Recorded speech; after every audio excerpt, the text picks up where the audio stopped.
CMF by Nothing But 2 വെച്ചിട്ട് BGMI പോലുള്ള ഗെയിമുകൾ കളിക്കുമ്പോഴത്തേക്ക് എന്തുമാത്രം ആക്യുറേറ്റ് ആണെന്ന് നമുക്ക് നോക്കാം. ഞാൻ എപ്പോഴും ചെയ്യുന്ന പോലെ തന്നെ സ്പ്രേ ആയിട്ട് കൈ എടുക്കുമ്പോഴത്തേക്ക് ആ ഒരു സൗണ്ട് എന്തുമാത്രം സസ്റ്റെയിൻ ചെയ്യുമെന്ന് മാത്രം നിങ്ങൾ നോക്കിയാൽ മതി. പിന്നെ ഇതിനകത്ത് ആ ഒരു എത്ര MS-ൻ്റെ ലോ ലേറ്റൻസി മോഡാണ് ഉള്ളതെന്ന് പറഞ്ഞിട്ടില്ല, പക്ഷേ ജസ്റ്റ് നോക്കാം നമുക്ക്.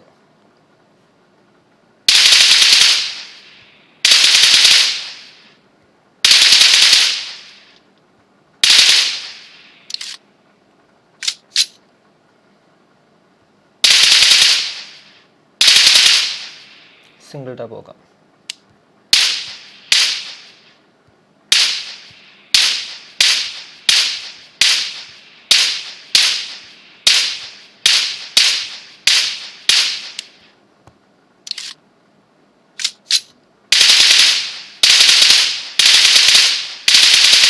അത്യാവശ്യം കുഴപ്പമില്ലാത്ത രീതിക്ക് നമുക്ക് ഗെയിം എന്തായാലും കളിക്കാൻ പറ്റുന്നുണ്ടല്ലേ. എത്ര MS ലോ ലേറ്റൻസി ആണ് ഇതിനകത്ത് ഉണ്ടെന്നുള്ളത് എവിടെയും തന്നെ മെൻഷൻ ചെയ്തിട്ടില്ല. പിന്നെ ഞാൻ ആകെ ചെയ്തെന്ന് പറയുമ്പോഴത്തേക്ക് ഈ ഒരു SBC കൊടക്കിലേക്ക് വന്നതിന് ശേഷമാണ് ആ ഒരു ലോ ലാഗ് മോഡ് ഓൺ ആക്കിയിട്ട് ഗെയിം അങ്ങോട്ട് കളിച്ചത്. സോ എത്ര MS ലോ ലേറ്റൻസി ആണോ ഇതിനകത്ത് കൊടുത്തേക്കുന്നത് അതിൻ്റെ മാക്സിമം ഔട്ട്പുട്ടാണ് നിങ്ങളിപ്പോൾ കണ്ടത്. എന്തായാലും ഇത്രയാണ് നമ്മുടെ ഒരു CMF by Nothing But 2 കുറിച്ചിട്ട് എനിക്ക് നിങ്ങളുടെ അടുത്ത് ഷെയർ ചെയ്യാനുണ്ടെന്ന കുറച്ച് കാര്യങ്ങൾ എന്ന് പറഞ്ഞത്.